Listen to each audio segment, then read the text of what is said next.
The man from the mountain stood just inside the threshold, hat in his hands, as if unsure whether the polished floors beneath his boots might reject him. Eleanor Whitcomb studied him from where she sat near the fire, noting the weather-worn lines on his face and the careful way he avoided meeting her eyes. He looked like someone who belonged to storms and pine forests, not velvet curtains and oil lamps. "You came a long way," she said at last, her voice steady despite the strange flutter in her chest. "A day and a half on foot," he replied. His voice was low, roughened by cold air and solitude. "Your foreman said you needed help with the north fence. Said wolves took advantage of the snow." Eleanor nodded. Since her husband's death 3 winters ago, the land had been hers alone, but it had never truly felt obedient. The prairie tested her constantly, fences fell, cattle wandered, and silence pressed in until it became unbearable.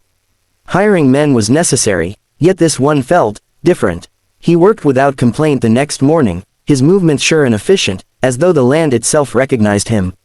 Eleanor watched from the porch, wrapped in a shawl, pretending to read while her attention followed the rise and fall of his shoulders. He spoke little, but when he did, his words were chosen carefully, like stones placed to cross a river. By afternoon, a storm rolled in without warning. Snow thickened the air, swallowing the horizon. Eleanor insisted he stay the night rather than risk the trail back to the hills.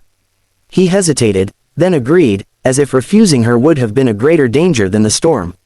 Inside, the house felt smaller with him in it, warmer, too. He sat stiffly at the table while she poured soup, their fingers brushing once as she set the bowl before him. The contact was brief, innocent, yet it sent a shock through her that lingered long after she withdrew her hand. They spoke of simple things. The weather, the land, the way winters seemed longer now than they used to. When the fire popped, he glanced up, alert, as though years alone had trained him to expect threats in quiet moments. Eleanor wondered what kind of solitude shaped a man like that, and why, for the first time in years, her own loneliness felt seen. Later, as the wind howled outside, he stood by the window, watching snow bury the prairie. "This place," he said softly, "it's beautiful. But it asks a lot of a person." Eleanor swallowed. "So do the mountains, I imagine."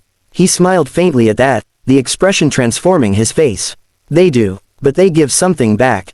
Silence stretched between them, not awkward, but heavy with unspoken thoughts.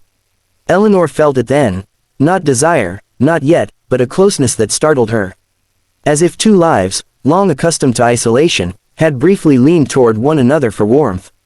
And when she finally wished him good night, she knew the storm outside was not the only thing that would make sleep difficult.